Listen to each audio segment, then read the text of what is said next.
and welcome to another FAQ Monday. I am your host, Fluff, and I almost forgot my name for a second. I need more coffee, clearly. Infinity Cup, Infinity Couplet, Infinity Goblet.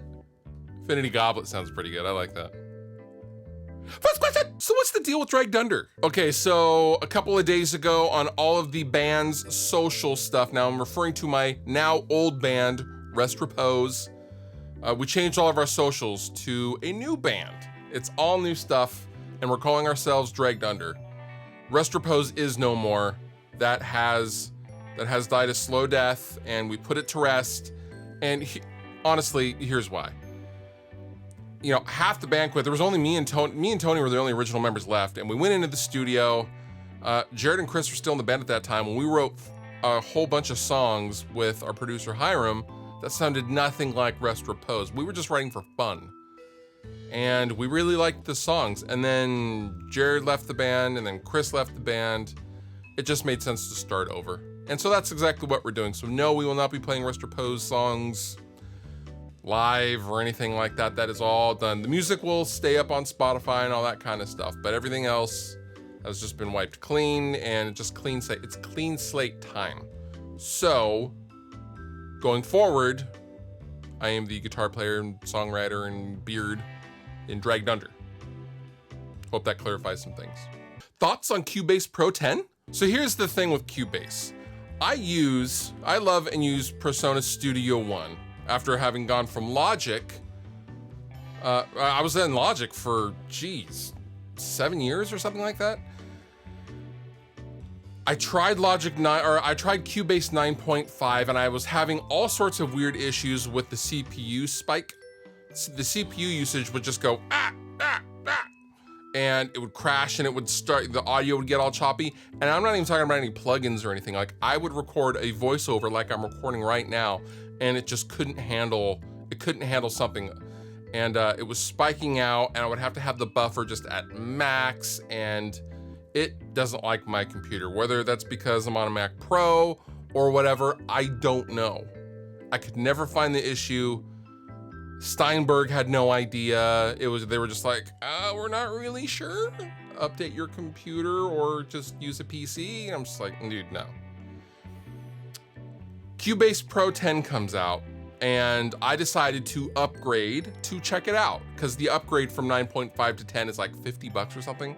So I thought, I'll check it out, because there are a lot of great features with, like, you know, mixed snapshots. I think they're called mixed snapshots. So you can do a mix, save the state of the project, and then keep going, and then you can recall the state of that project. Pretty cool, and don't have to save separate projects. It's all within one, amongst many other features that are fairly game-changing. I decided to upgrade to Cubase Pro 10. I fire it up, and it doesn't like one of my plugins. It won't tell me which. It just doesn't like something in the VST folder, and thusly it freezes and hangs on boot. I can't even get it to start. And how I know that is because I deleted and renamed, basically I hid my VST plugins from it, and it worked just fine, and it booted up. It wouldn't even tell me what's wrong. It just hangs at, this is a very common problem when I Googled it. It hangs at some scan, a plugin scan, but it won't tell me what's the problem. It just hangs, and it won't even start up. So my thoughts on Cubase Pro 10 are, it's absolute garbage. I hate it. And it doesn't even tell me, hey, this plugin's a problem, or I have a problem with this. It just hangs. Just hangs. So you know what? For that reason, Cubase Pro 10 is a steaming pile of garbage. So yeah, I don't use it. Best virtual drum software? That's a tough one, because there's so many good options, and there are different strokes for different folks, as the saying goes, right? The two that I use are TuneTrack and Get Good Drums. Lately, I've been using a lot of Get Good Drums just because the tones are incredible.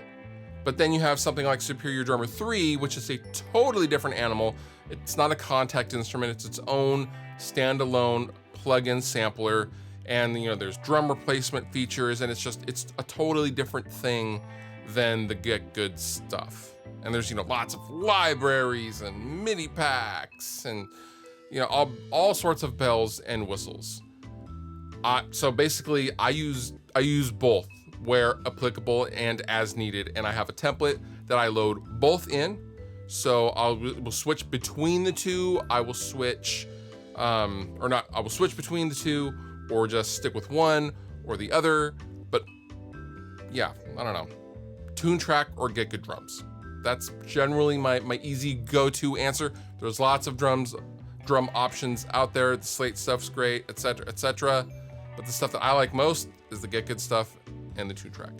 Thoughts on using Helix with a power amp through a cab? You know, it's funny you mentioned that. I have my actual dragged under rig, the whole thing for once, at home, and I was fine tuning stuff and tones, and I just got a Matrix power amp for the setup so I can power the cab, my Orange 212, and I think it's a great option. So I'm running basically a split.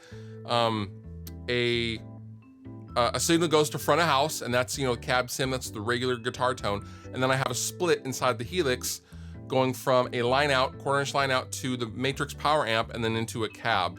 And it sounds great. The combination of the two sound great. I can use one or the other. I don't have to use a cab. I can only use a cab. Lots of flexibility, but the cab really adds a good amount of definition and low end and the resonance, you know, the kind that you can only get with moving actual air with actual speakers. Sounds phenomenal. And I'm using, my main tone is using the Archetype, which is the Archon guitar amp in the Helix, and I boost it a little bit and carve out some EQ stuff, and that's basically it. And I control everything with the controller. But as far as using the Helix with a power amp and cab, I highly recommend trying it if you haven't done so already, if you are a Helix owner or a modeler owner for that matter. I mean, the Fractal, the Kemper, all that stuff, try a real cab. It's really awesome, and pushing a lot of volume is, you know, it's always a lot of fun anyway. Any excuse to crank up, I say. So yeah, definitely do a power amp and cab if you can. What's your favorite non-music related YouTube channel? My favorite non-music related YouTube channel lately has been Potato Jet, because I'm a camera nerd. I love cameras, I love audio, I love video, obviously, and I'm constantly watching. I mean, that's predominantly what I use. I don't watch guitar videos. I've said this before in past FAQ Mondays. I don't sit and watch guitar videos. I rarely watch anything guitar related at all, unless it's like, you know, Robert Baker or something. But other than him, I rarely watch any guitar channels anymore. I watch camera nerd stuff and woodworking stuff and sciencey stuff, because that's predominantly what I'm into. But Potato Jet is funny, extremely knowledgeable. He's an industry filmmaker, and he's a camera guy, and he does the pro stuff, but he also is one of us, and he's a YouTuber, and he's just fantastic. And if you're remotely into camera stuff or learning how stuff works or concepts or camera gear, etc., etc., I highly recommend you check out Potato Jet, because his stuff is just a kick in the pants and just a really fun watch. Any advice for making an EP? So when you're first starting out, or even when you're not first starting out, bands will typically take the route of an EP because they maybe in their heads think it's the easier route to go, and thusly will often skip on giving the songs due process, I feel like. So my only advice to you with doing an EP with you or your band is give the songs their due time. Work on them as if you were working on a full length. I mean, really, it's the opposite. You should be working on them harder because there's fewer songs to work on, right? As opposed to a full length when there's like 10 songs or 12 songs or something like that. So with an EP, you know, give all the songs their time, really hash them out, really think about them, dissect them, let some of your friends hear them, get feedback on them, really work them. This is your sonic child. So yeah, that's really my only advice. You know, EPs are awesome. I'm a huge fan of EPs, especially when done right. You know, when you get an EP and like all 4 or 5 songs are absolute bangers, it's the best feeling in the world. That's why I was always such a huge fan of like bands like Seosin back in the day. Their EPs were just all fire.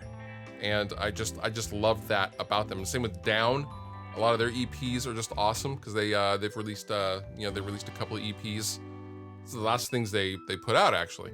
But yeah, I'm a huge fan of EPs. Just give the songs their due time, and you'll be just fine. Have you ever been to Chicago Music Exchange? I have been to Chicago Music Exchange, and funny enough, I've got several things from them over the years. Now, when I first visited them, I think I was visiting Rob Scallon in 2015, and it was like walking into Graceland. It was like walking into like heaven. It was just like, I was looking at everything like it was the Lord, and I was just like, because that's what you do. That's my impersonation of people that that walk into Chicago Music Exchange for the first time. But it's just a lovely, lovely place. The first time I ever went there, the very next day, Tom Petty and Mike Campbell were there hanging out, sitting on the couch. I was so upset. I was just like, I could have seen Tom. Yeah, I've been back there several times subsequently while on tour, etc., etc. But my 77 Gibson RD Artist that you guys have seen a lot on the channel, that came from Chicago Music Exchange, right off the Reverb page. And one of the early Rest Repose 412 Mesa Boogie cabs, I also got off Chicago Music Exchange because they took my offer of $500, which was awesome. But yeah, Chicago Music Exchange, if you haven't been to Chicago Music Exchange, CME, as the cool kids call it, definitely check it out. The choicest, the best guitars ever. I mean, yeah, that's definitely one of my favorite places on the planet. And now, Fluff reads a tweet. Beer is just night soda.